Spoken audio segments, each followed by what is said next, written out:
राज्याच्या राजकारणात सध्या एकच विषय चर्चेला जातोय आणि सगळ्यांचं लक्ष लागलंय ते म्हणजेच दोन्ही ठाकरे बंधूंच्या एकत्र मोर्चाकडे। आणि याला अनेक इतर पक्षांनी आता पाठिंबा दर्शवलेला आहे। यात एक नाव आहे ते म्हणजेच राष्ट्रवादी शरदचंद्र पवार यांच्या पक्षाचं।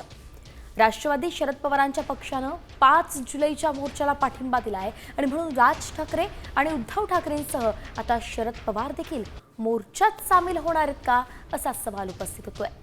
मोर्चाबाबत शरद पवारांशी बोलणं झालं, ते म्हणाले की मी मोर्चाला येण्याचा प्रयत्न करेल अशी माहिती संजय राऊतांनी दिली आहे। तर शरद पवार सहभागी होणार की नाही हे आज आणि उद्यापर्यंत कळेल, तर अजून वेळ आहे अशी प्रतिक्रिया सुप्रिया सुळेंनी दिली आहे।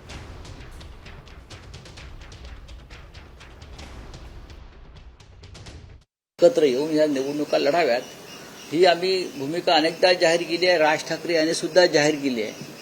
आता उद्याचा मोर्चा आटपल्यावर एक चांगलं वातावरण निर्माण होईल या महाराष्ट्रामध्ये, मराठी माणसांच्या मनामध्ये, आणि त्यातून आम्हाला खात्री आहे की नक्कीच चांगलं घडेल। अर्थात देवेंद्र फडणवीस असतील, एकनाथ शिंदे वगैरे वगैरे वगैरे त्यांनी किती आपटापट केली तरी मराठी माणसाची एकजूट फुटणार नाही। माननीय जयंत पाटील या सगळ्याची माहिती देतील, पण राष्ट्रवादी काँग्रेस पक्ष पूर्ण ताकदीने या मोर्चामध्ये सहभागी होणार आहे।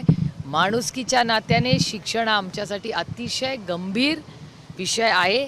याच्यासाठी तुम्ही स्वतः सहभागी होणार आहे का? पवार साहेब स्वतः सहभागी होणार आहे का या मोर्चात? मला आज उद्यामध्ये ते सगळं कळेल। 5 तारखेला आहे ना, मग आज उद्यामध्ये ठरेल।